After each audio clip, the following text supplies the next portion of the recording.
สรณังกัจฉามิตุติยัมปิพุทธังสรณังกัจฉามิตุติยัมปิธัมมังสรณังกัจฉามิตุติยัมปิสังฆังสรณังกัจฉามิตติยัมปิพุทธังสรณังกัจฉามิตติยัมปิธัมมังสรณังกัจฉามิตติยัมปิสังฆังสรณังกัจฉามิอิติปิโสภะคะวังอะระหังสัมมาสัมพุทโธวิชชาจารณะสัมปันโนสุขโตโลกวิทูอนุตตโรปุริสะธรรมสารถิสัทธาเทวะมนุษย์สานังพุทโธภควาติสวากขาโตภควตาธัมโมสันติติโกอากาลิโกเอหิปัสสิโก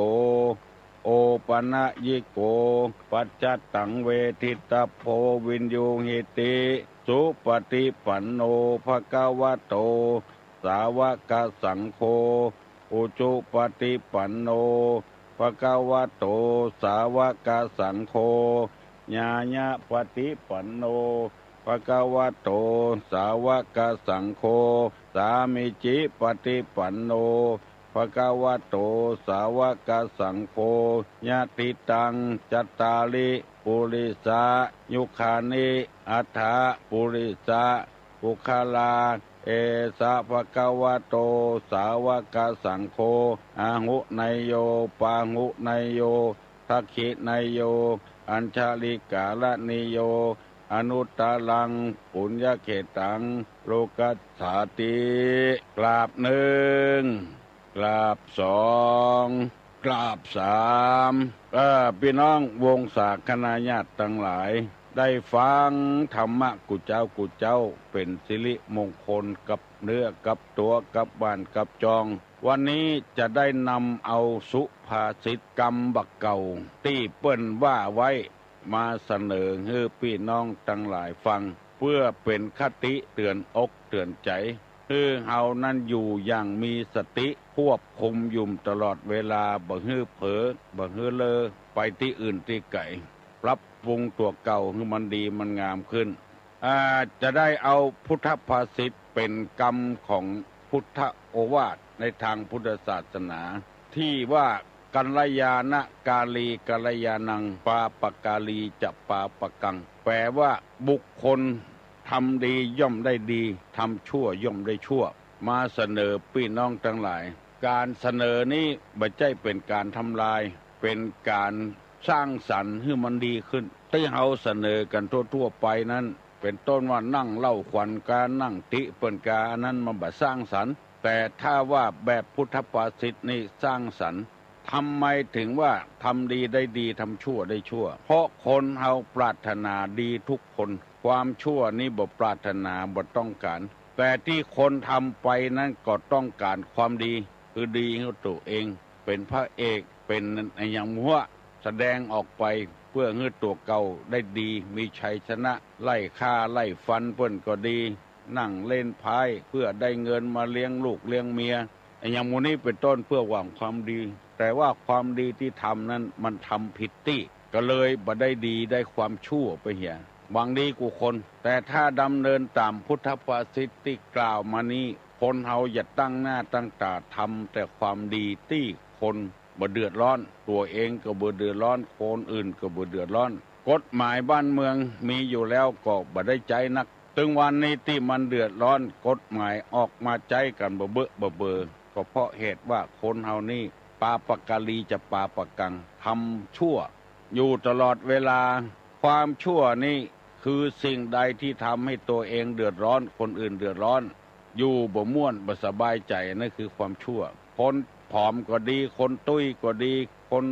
เป็นพยาธิก็ดีบ่ใช่คนชั่วคนพิกลพิการก็บ่ใช่คนชั่วคำว่าชั่วนี่ชั่วที่จิตที่ใจ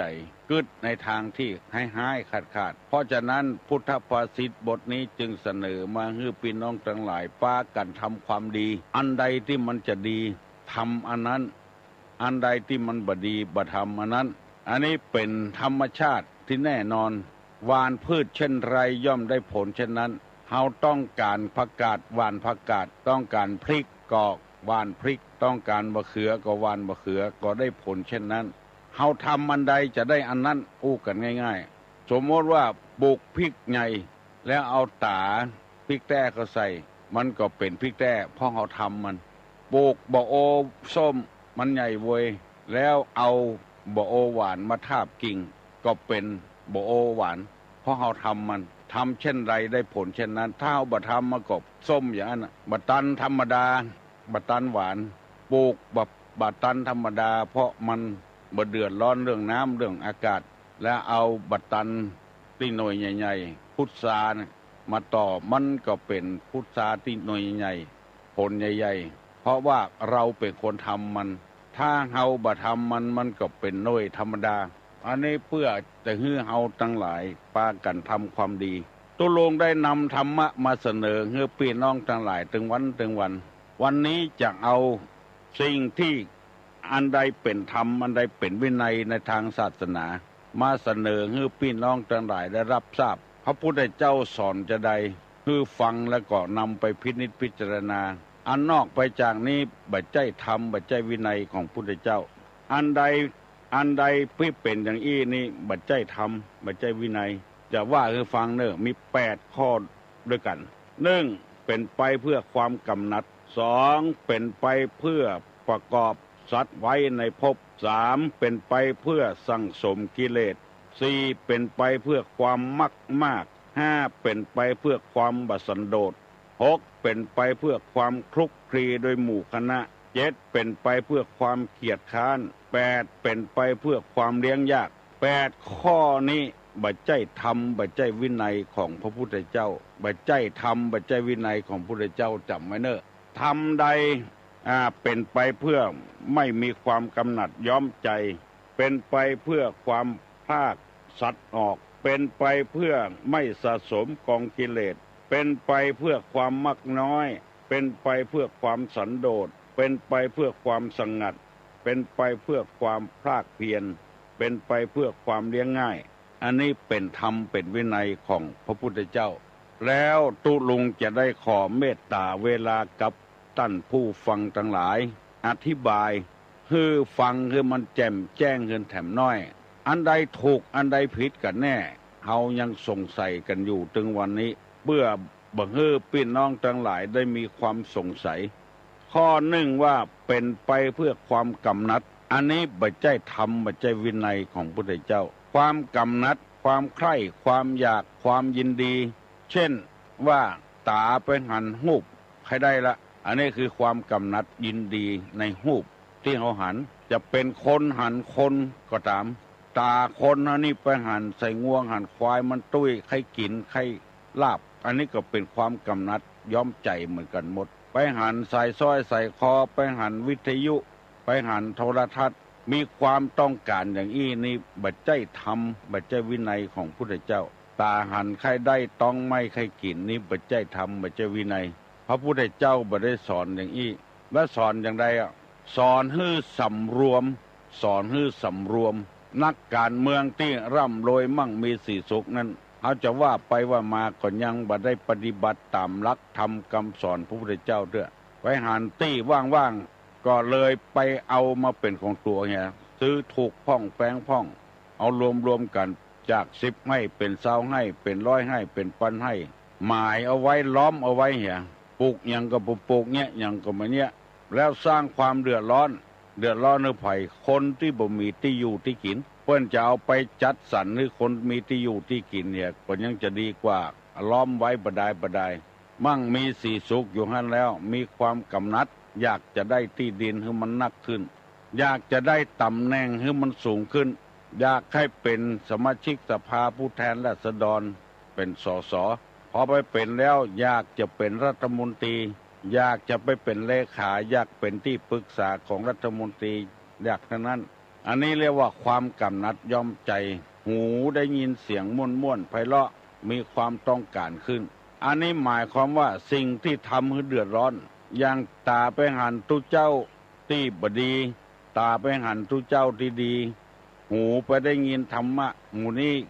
มีความต้องการนักๆอันนี้บัจใจอันนี้เป็นธรรมเป็นวินัยอยู่ที่บัจใจธรรมวินัยเนี่ยไปได้ยินเสียงไพเราะจับใจหมู่นี้เป็นต้นอันนั้นบัจใจธรรมบัจใจวินัยอาหารการกินก็เหมือนกัน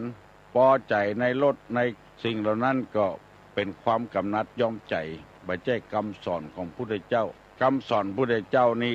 ฮื้อสำรวมอันนี้เป็นข้อหนึ่งที่ตุลุงนำมาเสนอให้พี่น้องทั้งหลายอันใดก็ตามเถอะอันหยังก็ตามเถอะหอเงินเดือนดาวกาที่บ้านที่สวนกาบัจจัยคำสอนของพระพุทธเจ้าเป็นไปเพื่อความกำหนัดย้อมใจได้ยินเสียงดนตรีกาฟังวิทยุกาที่มันทำให้เอาเพิ่มรายจ่ายขึ้นทำความเมื่อเอากระวนกระวายขึ้นไปหันมือถือที่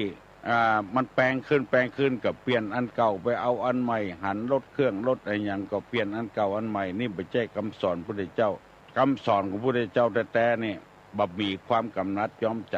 คือมีอุเบกขาความวางเฉยบัจจัยบ่ใครได้บ่ใครมีอันนั้นไปแถมยังนี่บัจจัยนิสัยของคนธรรมดาไปคนประสาทเสื่อมไปละคือกำหนดใจคนเดียวหันแล้วก็หันนั่นนะเพราะเหตุว่าจะได้กั้งได้บังไว้บางทีก็คิดว่ามันถูกต้องความจริงมันไม่ถูกต้องสมมติว่าพอใจหันไม่ยิงหันพอใจให้ได้กันเนี่ยอ้างสปะสปืนบุพเพสันนิวาสพอประสบตาครั้งแรกก็มีความรักความอิดูอันนั้นบัจจัยธรรมบัจจัยวินัยของพุทธเจ้าถ้าเอาไปหันไปได้ยินใส่ตุเจ้าที่มีปฏิปทาอย่างดีๆอันนั้นฟังธรรมฟังเทศอย่างพี่น้องทั้งหลายนี่บ่ได้จัดอยู่นี่ความกำหนัดบัจจัยความกำหนัดคืออยากจะฟังอยู่เรื่อยๆเพื่อประดับความรู้อันนี้บัจจัยความกำหนัดอันใดนะเป็นซอเนื้อหันจะเดือดร้อนจะเสี่ยงชะตาไงละอันนี้เป็นข้อที่หนึ่งข้อที่สองว่าเป็นไปเพื่อการประกอบสัตว์ไว้คือคำนี้นะมีความหมายอยู่ว่ายังอย่าติดอยู่ในโอคะวัฏสงสารอยู่อีเด้ออู้กันง่ายๆอยากจะเป็นโน่นเป็นนี่อยู่เป็นไปเพื่อประกอบสัตว์ไว้ในภพต่างๆอยากจะตายคือมันป้นความเป็นคนแห่งบัจจัยคำสอนพระพุทธเจ้าอยากจะเป็นเทวบุตรเทวดาก็บัจจัยคำสอนพระพุทธเจ้าอยากจะเป็นงัวเป็นควายอยากจะเป็นเทวบุตรเทวดาอยากเป็นเจ้าฟ้ามหากษัตริย์อยากจะเป็นนายพลนายพันไอ้อย่างโมเนี้ยคือยังอยู่ในภพในชาติอยู่จะต้องเวียนว่ายตายเกิดอยู่คำสอนอย่างนี้บัจจัยในทางพระพุทธศาสนาคำสอนของพระพุทธเจ้าแต่บ่ให้ฮืออยู่ในภพนี้ชาตินี้บ่ฮือเป็นสัตว์เป็นอะไรอย่างสักอย่างหมดกิเลสหมดตัณหาไปเลยอันนี้เป็นคำสอนที่แท้จริงอยากมั่งมีสีสุขอยู่อยากอย่างอยู่อันนี้คำสอนในทางพุทธศาสนาก็ว่ายังติดยังผันอยู่คำสอนศาสนาจริงๆแต่บ่อยากเป็นอะไรอย่างอยากให้คือมีคนนับถือพระพุทธศาสนานักๆอย่างนี้อยากจะเผยแพร่ศาสนาให้มันไปไกลๆนี่คือคนดังอื่นได้หูได้หันนี่ก็ยังบัจจัยคำสอนที่แท้จริงเถอะคำสอนที่แท้จริงนี่อยากจะลุดจากภพไปเห็นเลยมาเกิดแล้วอย่างพระอรหันต์ต่างๆอย่างพระพุทธเจ้าเป็นต้นเพื่อให้คนเฮานั้นจะบ่ได้ห่วงได้ใยไอ้อย่างนักเมื่อไปปฏิบัติธรรมก็ปฏิบัติธรรมไปเห็นเลยบ่ต้องห่วงต้องหามเมื่อไปนอนวัดนอนวาก็จำศีลภาวนาก็บ่ต้องห่วงบ้านหนจองถ้ายังห่วงอยู่ก็ยังชื่อว่าปฏิบัติตามกับรับคำสอนพระพุทธเจ้าที่แท้จริงอันนี้เป็นธรรมที่สูงส่งข้อที่สามว่าเป็นไปเพื่อความสะสมกิเลสอันนี้ก็ไม่ใช่คำสอนในทางพระพุทธศาสนาอันใดสะสมเครื่องเศร้าหมองจิตหมองใจปฏิบัติไปแล้วเดือดร้อนถึงตัวเองและคนอื่นสะสมกองกิเลสที่มันนักขึ้นเพิ่มจำนวนขึ้นแต่ในทางพระพุทธศาสนาว่าการสร้างวัดสร้างวานี้คือการสะสมกิเลสแต่ของเปิ้นนี่อยู่โคนต้นไม้อยู่ต่ำต้นไม้ต้นตอกอยู่ต่ำถ้ำต่ำคูหาอันนี้ที่อยู่ที่อาศัยถ้ามีคนสร้างให้อันนั้นก็ไปแถมยังก็เป็นการสะสมของกิเลสอยู่จะต้องพอต้องคอยต้องเฝ้ารักษาเวลามันรุมันปังมาจะต้องซ่อมแซมมันต้องหาทุนหาเงินหาทองบางรายเผลอไปหาเงินมาตอดกฐินตอดพระป่ามาสร้างวัดสร้างวา เอาเข้าไผ่บ่หูโดยก็เลยโลภเอาเป็นของกูก็มีวัดครึ่งหนึ่งกรรมการครึ่งหนึ่งหมู่เนี้ยสะสมกองกิเลสทั้งนั้นเพราะฉะนั้นไผ่ใครหูว่าทำพระพุทธเจ้าสอนอย่างใดนี่คือสอนบ่ฮื้อมีพรรคบ่ฮื้อมีพวกมันเป็นกิเลสศาสนานั้นดีศาสนานี้ดีบัจจัยศาสนาบัจจัยคำสอนพระพุทธเจ้าทั้งนั้นแม้แต่เฮาจวนว่าพระพุทธศาสนาเป็นอย่างอันอย่างอี้ก็เป็นการสะสมของกิเลสอยู่คำสอนพระพุทธเจ้าแต่นี่บ่มีกิเลสบ่มีเครื่องเศร้าหมองบักกระทบกระเทือนอย่างไผเกิดมาจากนายเป็นเทวบุตรเทวดาเนี่ยจะเป็นคนร่ำคนรวยนี่ยังบ่ถูกต้องเตือนถ้าจริงๆแต่เป็นห่วงหั่นพวงเป็นห่วงนี่ปฏิบัติธรรมไปแล้วเพื่อนจะอวดจะอ้างจะได้เป็นอันนั้นนี้อันนั้นยังมีกิเลสการที่บ่ฮื้อมีกิเลสมาฮื้อมีอย่างพัวพันปาดการปฏิบัติธรรมเพื่อตัวเองบ่อวดบ่อ้างหรือไผบ่วางผลประโยชน์อย่างกะไผที่ความหวังอย่างเดียวอยากจะให้คนฮู้อันนั้นบ่ใช่กิเลสเมื่อคนฮู้นักเข้าแล้วคนเขาจะเป็นคนดีชุมชนเข้มแข็งแล้วอันนั้นบ่ใช่กิเลสกิเลสคือตัวมันเดือดร้อนสอนไปแล้วคนเดือดร้อนอย่างสอนคาถาอาคมเนี่ยมันบ่ใช่คำสอนในพระพุทธศาสนาสะสมกิเลสแผงเครื่องสืบชะตานี่ก็ยังมีกิเลสอยู่ยังหวังเงินหวังทองจากคนนั้นคนนี้อยู่กล้าเครื่องสืบชะตาตะอันตะอีอยู่กิเลสทั้งนั้นหวังผลประโยชน์นี่คือกิเลสอันนี้บ่ใช่คำสอนในของพระศาสดาคำสอนพระศาสดานี่บ่สะสมกิเลสอย่างสักอย่างถ้าหากว่าไปเจอทำอันใดที่มันเป็นไปอย่างอี้แล้วอันนั้นปฏิบัติไปเถอะถูกต้องแล้วยังมีไอ้หยังอยู่มีปลายนวมอยู่คือหมายเขาว่าติดกับปลายนวมสเล็กสน้อยอยู่ก้านนั้นก้านนี้อยู่อันนั้นคือสะสมของกิเลสอยู่ยังมีแถมจัดนักบอกว่าทุเจ้าว่าศรัทธาไปเสาะอากฐินเสาะผ้าป่ามาไว้วัดวายังหักเปอร์เซ็นต์หักกะลดกะลาอยู่หักกะน้ำมูดน้ำมันอยู่หมู่เนี้ยสะสมกิเลสทั้งนั้นพิจารณาง่ายๆเด้อได้ง่ายๆว่าอันใดเป็นคำสอนอันใดไม่ใช่คำสอนในทางพระพุทธศาสนาข้อหนึ่งเป็นไปเพื่อความกำหนัดความยินดีความต้องการยอมใจเอาจะหันง่ายๆเอาง่ายๆเอายังจะออกอากาศเนี่ยออกรายการใดรายการหนึ่งมีเป็นเพลงไตเติ้ลอันเนี้ยจวนให้คนฟังอยู่ก่อนแล้วมาฟังรายการนี้เป็นต้นอันเนี้ยความกำหนัดยินดีพอได้ยินเสียงก้องเสียงกองเสียงมองทำเข้าอย่างพวกเจ้าประกาศนาเทศนาธรรมอันนี้ยังมีความกำหนัดย้อมใจสองเป็นไปเพื่อความประกอบในสัตว์อยากจะมีอยากจะเกิดอยากจะเป็นเกิดนั้นเกิดนี้ก็ไปแจ้คำสอนในพระศาสนาอยากไปเกิดเป็นเทวบุตรเทวดาชาติหน้าถ้ามีให้พี่ได้พบนางหมู่นี้เป็นไปแจ้คำสอนในศาสนาความปรารถนาอยากจะหลุดพ้นจากโลกไปอันนี้คือคำสอนในพุทธศาสนาเป็นไปเพื่อความสั่งสมกิเลสสะสมกิเลสไว้คือความเศร้าหมองไว้อันใดทำไปแล้วมันจะเดือดร้อนมรุนอันนั้นคือตัวกิเลสและเฮาบ่ได้คำนึงสมมติว่ามันมีรถใครได้รถอันนี้คือการสะสมกิเลสเพื่อมันลุมามันปังมามันสืบมันเสียมาอย่างมื้อนี้มันจะเข้าองค์ทำแล้วมันจะทุกข์ใจมรุน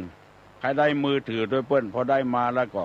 บึดกัดหมดบึดอย่างหมดบึดเอาไปตกน้ำเกิดสะสมความทุกข์ขึ้นอันนี้คือตัวกิเลสทั้งนั้นพอใจใครได้ไม่ยิงใครได้พอใจสะสมกิเลสทั้งนั้นเพราะนั้นบัจจัยคำสอนในทางพระพุทธศาสนาอู้ไปอู้มาก็6:30แล้วเวลามันยังเว้ยแต่เว้ยว่ายังแถม5 ข้ออยู่แล้วจะได้นำมาเสนอให้พี่น้องทั้งหลายวันดุลมาเดียวนี้มัน6:30ปลายไปหน่อยละใครที่ยังบรรลุโกรธลูกเขียนตะวันออกไปแล้วฝึกหัดกันให้เป็นคนมั่นขยันเข้มแข็งเป็นคนทำให้ชุมชนได้เข้มแข็งขึ้นดีขึ้นอยากจะให้พี่น้องทั้งหลายเนี่ยได้มันเหมือนกันลูกเจ้าเหมือนกันทำการทำงานเหมือนกันอันใดที่เขาบอกแกวนเขาบอกจ้างเขาก็ทำไปในเวลาเนี้ยฟังไปตัวฟังทุเจ้าเทศตัวอย่างตัวคือเข้าถึงอกถึงใจตัวเพราะว่าเขาต้องการของดีๆทั้งหมดบอกว่าไผสักคนใครได้ของดีๆทั้งนั้นแดดก็บอกใครมันฮ้อนนำไปหมอกพอให้พอดีนี่ก็ดีละพอให้พอดีละบ่คือมันบดวันค่ำคืนห้องเพราะบหันอย่างนั้นก็เกินไปบ่คือมันฮ้อนเกินไปเนี่ยหมอกฮ้อนหมอกหนาวเนี่ยพอให้พอดีเนี่ยให้พ่องดีพ่องเนี่ยหมอกที่เราต้องการเพราะเรามีความประสงค์อย่างอี้กูคน ใครได้ผัวดีใครได้เมียดีใครได้ทูเจ้าดีใครได้ศรัทธาดีต้องการความดีเหมือนกันกุคนเพราะฉะนั้นเนี่ยจะได้ให้มันดีก็ปรับปรุงตัวเก่าแก้ไขตัวเก่าทำตัวเก่าทีวีมันลงทูเจ้าวันไหววิตกกันทั่วไปทูเจ้ากระเทยเนนกระเทยเนี่ยอย่างแปลกๆใหม่ๆที่เปิ้นมาเนี่ยกันทูเจ้าในประเทศไทยนี่เปิ้นขูดกิ้วกันหมดงูนี้บักขูดกันเครื่องประดับประดาของแม่หญิงเอามาใส่หูเอามาใส่ปากนุ่งผ้าเปิ้นเฮือนุ่งเกิงแข้งบัดเดียวนี้นุ่งปัดตาตีนบุญผ้าอังสะเปิ้นใส่สีเหลืองเหลืองแก่ก็ได้เหลืองอ่อนก็ได้เปิ้นใส่กันไปซื้อผ้าสีจุมพูเอามาตัดเป็นผ้าอังสะอันนี้ส่อขึ้นว่าเป็นเรื่องน่าวิตกทำให้เกิดเดือดร้อนขึ้นทั่วบ้านทั่วเมืองทุเจ้าต่างๆเนี่ยยังบ่เหมือนเปิ้นบ่เหมือนต้านเนี่ยอย่างอันเฮามีเพศต่างจากกันคฤหัสถ์แล้วอาการกิริยาใดๆของสมณะเราต้องทำอาการกิริยานั้นๆลักธรรมะเฮาก็ท่องกันอยู่แล้วไปลงหน้าหนังสือพิมพ์พอออกไม่ออกโทรมาหาตุลุงบ่อยๆเฮาไปเงี่ยจังใดแล้วก็เรื่องราวเหล่านี้คนหนึ่งทำคนหนึ่งเดือดร้อนหลายตี้แล้วเพิ่นถามไปทางวิทยุเอาความผิดไปโยนใส่เจ้าอาวาสโยนใส่เจ้าคณะตำบลโยนใส่เจ้าคณะอำเภอว่าบ่สั่งบ่สอนเขาหลักของพระธรรมวินัยจึงมีอยู่หั่นแล้วเวลานุ่งผ้านุ่งผ่อนไอ้อย่างอุปชาก็จึงสอนอยู่หั่นแล้วมันไปเงี่ยคนเดียวมันและสร้างความเดือดร้อนให้แก่คนอื่นนี่เองว่ามีภัยว่าตุลุงว่ามเหยกรเพราะว่ามีคนถามมาติวัดอย่างนี้จะได้ให้แก้ไขปรับปรุงจะไปบอกให้ตุหลวงก็เป็นตุหลวงก็เป็นกระเทยจะไปบอกให้เจ้าคณะตำบลเจ้าคณะตำบลก็เป็นอย่างเดียวกันแต่เนี้ยจะได้มีป้อออกไม่ออกแต่อันที่จะกำจูพระพุทธศาสนากล้าว่ากล้าอย่างนี้กันถ้ามาอ่านหมู่นี้มันเลยเถิดไปกันประตกประเสี่ยงพ่อแม่พี่น้องทั้งหลายลูกเน้อลูกฟังตุลุงเน้อตุลุงว่าอย่างลงไปก็กลัวเหมือนกันนะเพราะคนฮะนี่มันบ่ชอบว่าคือกันเพราะว่าคือไปอย่างประเดียวเนี่ยก็จะจังกันละจังโดยเฮาหมูซึกตัวนี่เฮาก็บ่ว่าหยังคะแนนจะไปโทรศัพท์ด่ามาเขียนหนังสือด่ามานี่จะทำให้เครียดทะมะกินแหน่งได้ว่ามันเป็นไปอย่างอันแต่สื่อมวลชนนี่กดจับสำคัญเหมือนกันอันใดดีๆนี่บ่เอาลงทุเจ้าอยู่วัดปฏิบัตินี่บ่เอาลงเซาะเอาลงคนเดียวอย่างทุเจ้าสวดมนต์วัดพระธาตุโดยสุเทพสวดมนต์เซาะเอาลงคนเดียวสถานีวิทยุต่างๆบ่เอาลงเอาสถานีพระพุทธศาสนาที่บ่ได้เงินก็ประมาณจากไผเซาะเอาคนเดียวมาแป่งคนเดียวเอาก้อยเอาลงกันอย่างธรรมะธรรมโมเนี่ยทำคนให้เป็นคนแต่บ่เอาลงต้องซื้อรายการก่อนซื้อเวลาก่อนถึงเอาลงได้หมู่เนี้ยมันบ่ช่วยเหลือกันนะถ้าช่วยเหลือกันทุกเจ้าตอนใดตอบปัญหาดีๆเตะดีๆนี่มาบอกคือเพื่อนเนี่ยจะเอาลงวิทยุเนอะโอ้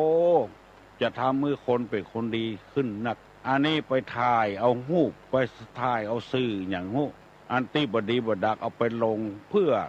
ทำลายพระพุทธศาสนาทำลายภาพพจน์ของศาสนาทั้งที่มันดีอยู่แล้วสอนให้คนเป็นคนดีเข้าวัดเข้าวาจำศีลภาวนานี่บ่เอาลงไปเอาลงที่มันบดีเพื่อจะทำลายมันบ่สร้างสรรค์มันเป็นการทำลายกันโดยตรงไปตื่นแล้วก็ตื่นอู้กันตื่นลงก็ได้เนอะบัดเดี๋ยวนี้จะถามปัญหานะถามปัญหาว่าสองกลีบหนีบแน่นยิ้มแป้นอมกล้วยไอ้อย่างสองกลีบหนีบแน่นยิ้มแป้นอมกล้วยไอ้อย่างไปตอบได้ตอบตุลุงมาเนอะ121-058ไปตอบได้ตอบมาเนอะสองกลีบหนีบแน่นยิ้มแป้นอมกล้วยฮัลโหลได้เมินก่อนได้เมินละอ๋อได้เดือนละอันกะที่ไหนฮั่น94ตั้งอยู่ที่ไหนอันกะมีแถมสถานีชนเหมือนกันอยู่ไม่ริมกิโล10อยู่ในวัดเลย อ๋อแล้วได้ถ่ายทอดของตุลุงผมได้ถ่ายกันโอ้น่ากะจ้อยกันนะเนาะสถานีใหญ่เพิ่นได้เจ้าเวลาของเฮาชุมชนนี่จ้อยกันออกเนาะมีหลายสถานีเนี่ยเพิ่นถ่ายทอดนะมีของวัดฝ่ายหินอันนั้นอันนั้นเรื่องส่วนตัวเขาฟังมาได้เพราะพฤษภาบางก่อนไปผ่าที่แขนนู่นบัดเจ็บผ่าท้องผ่าไส้อย่างนอกกาย นอกหัวใจฮะโอ้ดีเลย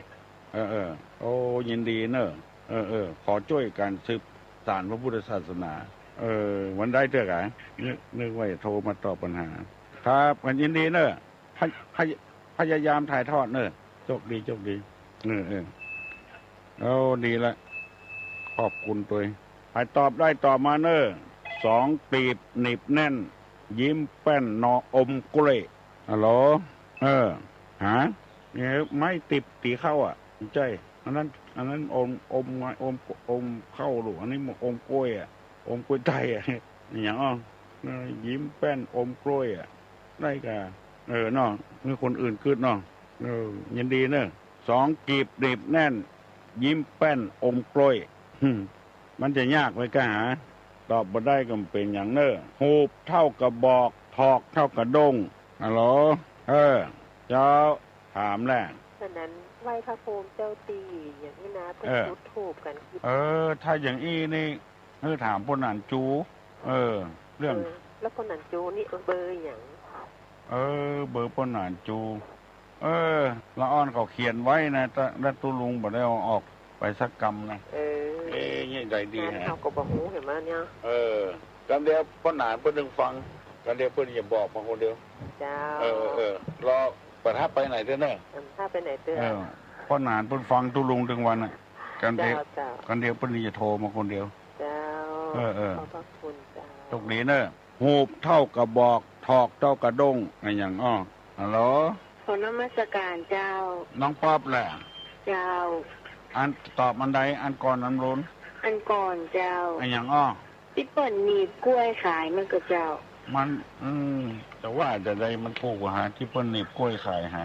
พี่เปิ่นเอาหนีบกล้วยไปตากเนี่ยเจ้าอันนี้มันหองบอกว่า2 กีบหนีบแน่นยิ้มแป้นอมกล้วยก็จะถูกกันเนาะกำที่มันถูกแต่กับข้าวต้มว่ะ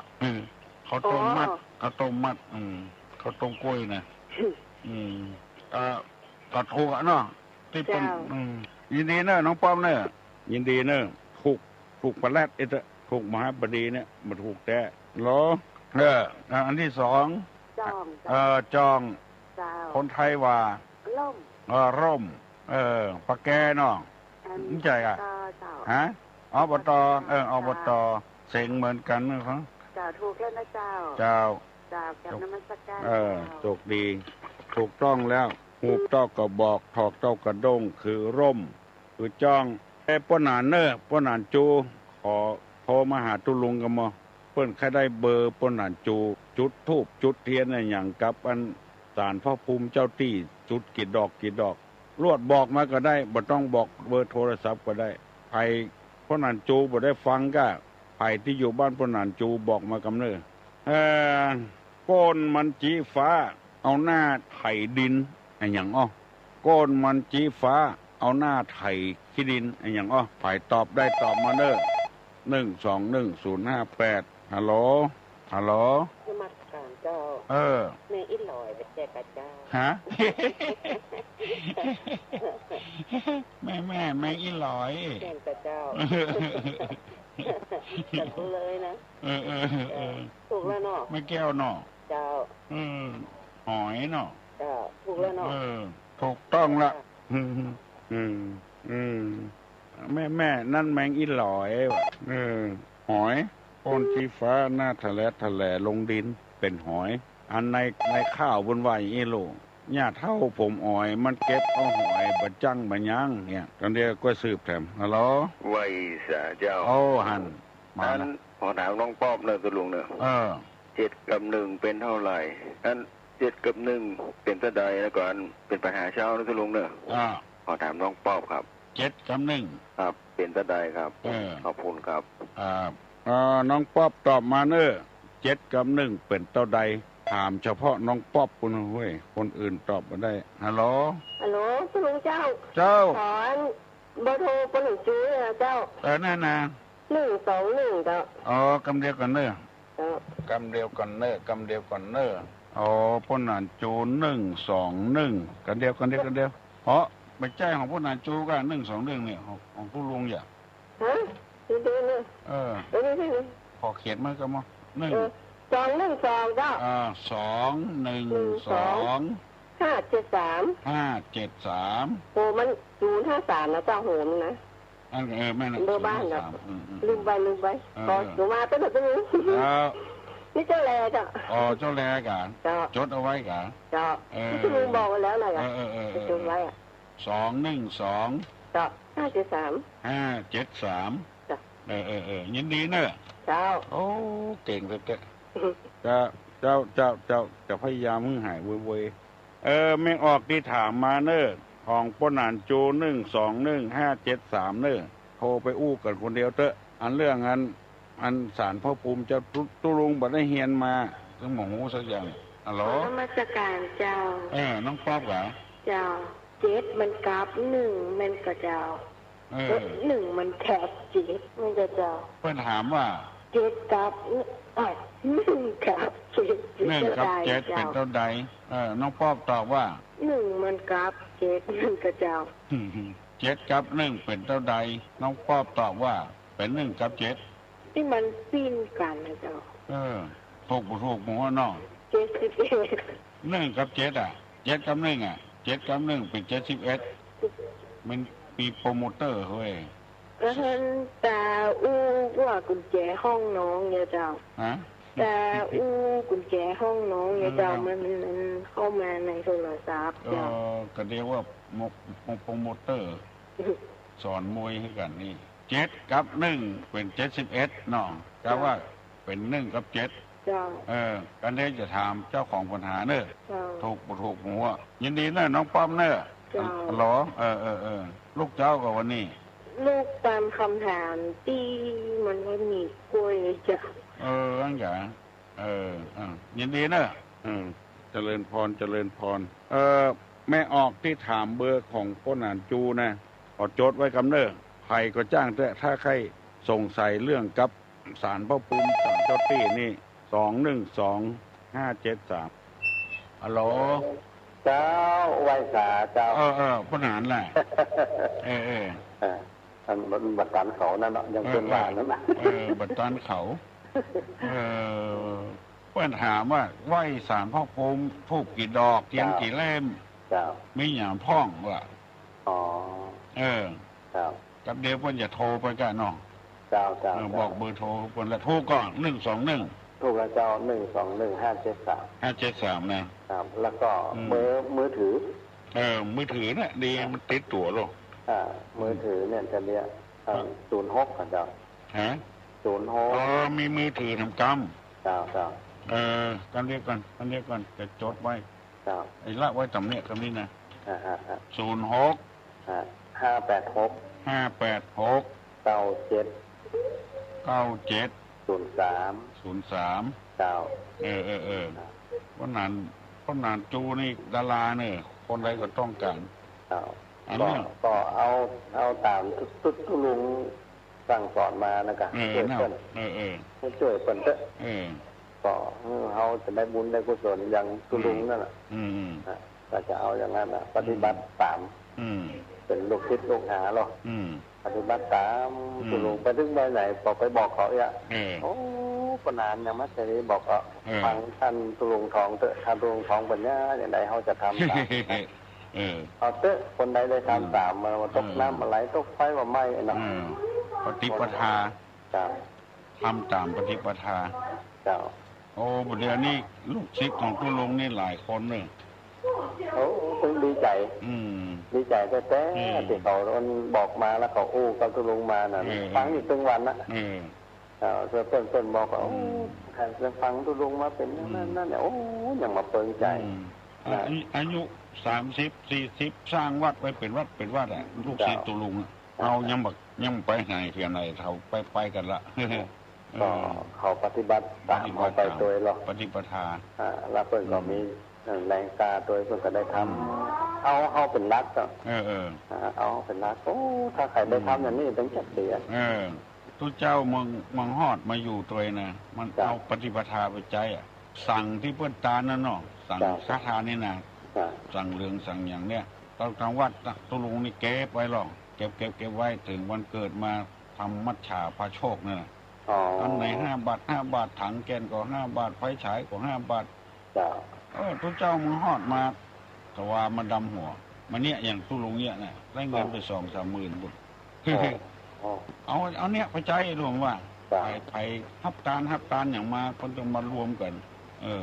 ฝากลับไว้ติ่งน้ำนมไว้ติ่งอย่างไว้ติ่งเนี่ยแล้วเอาขาย5 บาทเอาเงินบำรุงการศึกษาไม่ต้องไปขออบตมเตยอย่างไรทำใจก็มันก็จำเป็นหมู่อบตหมู่อย่างนี้เขาก็จะไปขอผลให้เป็นมีความร่วมมือนี้เหมือนกันนะไปขอผลเพิ่งก็ได้ไงแต่ว่าเขาต้องไปรบกวนกันแล้วเอาเงินการศึกษาสอนบาลีสอนนักธรรมในวัดเนี่ยเอาไปเนี่ยมือหอดคนเพื่อมาสารภาพตัววานี่สอนนักธรรมสอนบาลีในวัดนั่งเงินก็ไปได้จากที่ไหนมาบอกไปขอรบกวนไผ่ขายประกับน้ำนมอัน5 บาทถังน้ำเรืองอันนี้ก็ยังแสดงว่าน้ำบาน้ำแห้งของตัวเก่าน่ะอย่างพลทหารว่าเนี่ยกันปฏิบัติตุลุงปฏิบัติอย่างใดก็เนี่ยอย่างนั้นเองเนาะทำตามอย่างนั้นใจกว้างตัวอย่างที่ดีตุลุงครับนั่นน่ะตัวอย่างที่เอาตัวอย่างที่ดีถ้าเอาบอกอย่างเอาเป็นละอันบางทีมันก็ต้องอย่างสมัยก่อนนั่นนะคือเจ้าบางถึงองนมข้นจะมากินมาได้น่าผมว่ากันนะเขาว่าอย่างนี้นะคือมันดีนะมันดีมันงามอันนี้เป็นดีแต่เปิดขาย2 ชั่วโมงหมดเรื่องว่าได้เงิน20,000 บาทโอ้นั่นน่ะดีละอันก็ขอทุกที่ทุกแห่งเนาะเอาเป็นตัวอย่างเอาเป็นตัวอย่างเอามาต้องเก็บมาปานโลกตัวอย่างเอาไว้ทำอย่างนี้ได้บุญหลายต่อละเล็กละอ่อนก่อนได้คนใหญ่ก่อนได้แม้งได้มีวิชาความรู้คือละอ่อนขึ้นมาแสมมีความรู้สอนวันศาสนาวันอาทิตย์ตัวอย่างตัวมันมามีปัญหาเรื่องละอ่อนบอกเขาวัดเขาวายนะถ้าเขาเนี่ยนะมีปัญหาที่มันมีปัญหาก็เพราะเขาบ่มีนโยบายก็เขาไปขอมวนติดไปหาครูบาวงไปหาครูบาเจ้าข่าวปีน่ะสมัยครูบาเจ้าศรีวิทักษ์มีแต่ละอ่อนถึงนั้น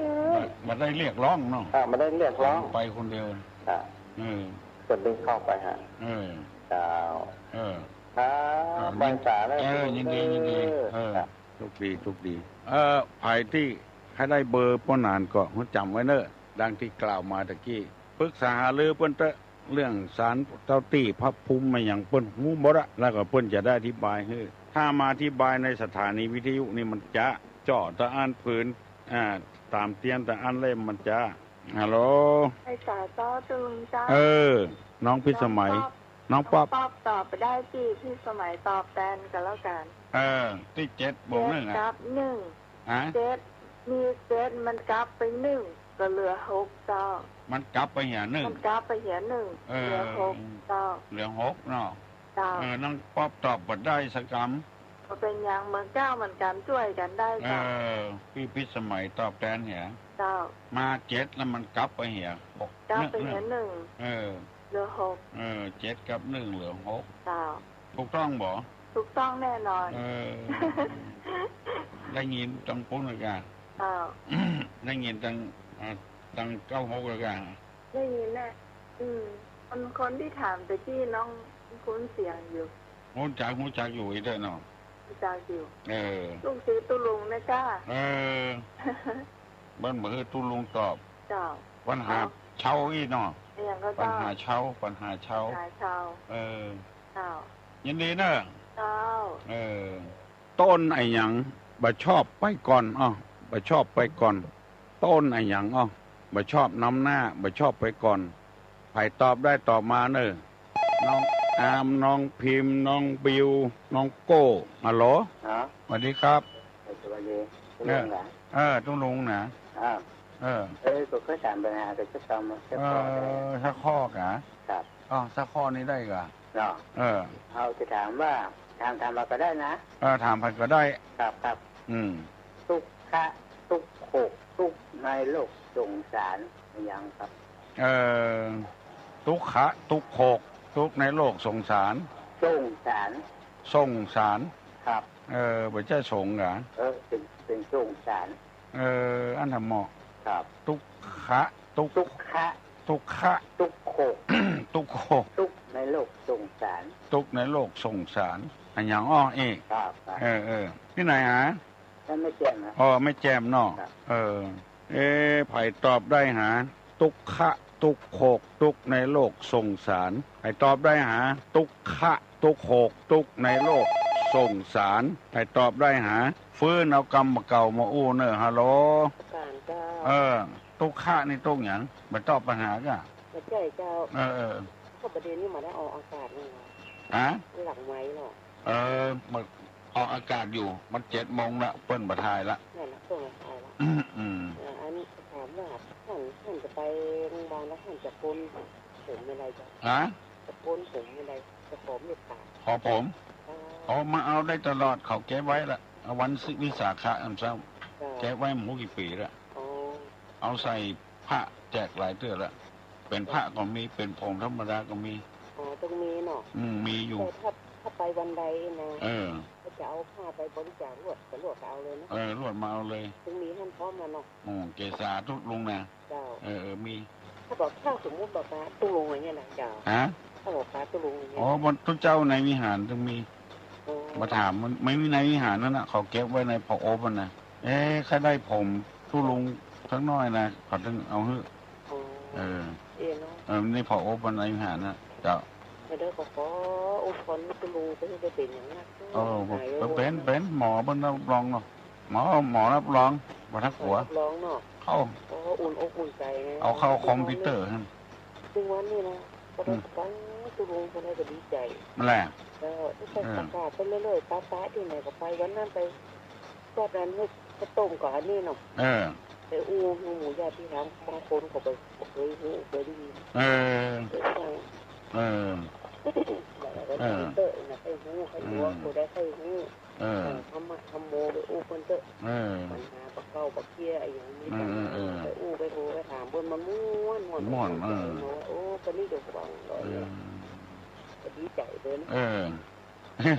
เจ้านะเจ้าไปแจ้งหน้าไม้ปักข้ามือหน้าไม้นะหน้าไม้นะมันเดี๋ยวนะยังหมดปิดเถอะยังหมดปิดเถอะมันได้ลงนี่ยังแฟนตั้งปูนในเปิ้นปิดบ้านมันได้ลำคาตั้งปูนเปิ้นปิดละตั้งสถานีวัดนี้ยังปิดเถอะเจ้าขอขอบคุณยินดีกับพี่น้องทั้งหลายกุโคนเนอร์ตั้งอกตั้งใจรับปอนเนอร์สปีติโยวัจันตุสัพพะโลโกวินัสตุมาเต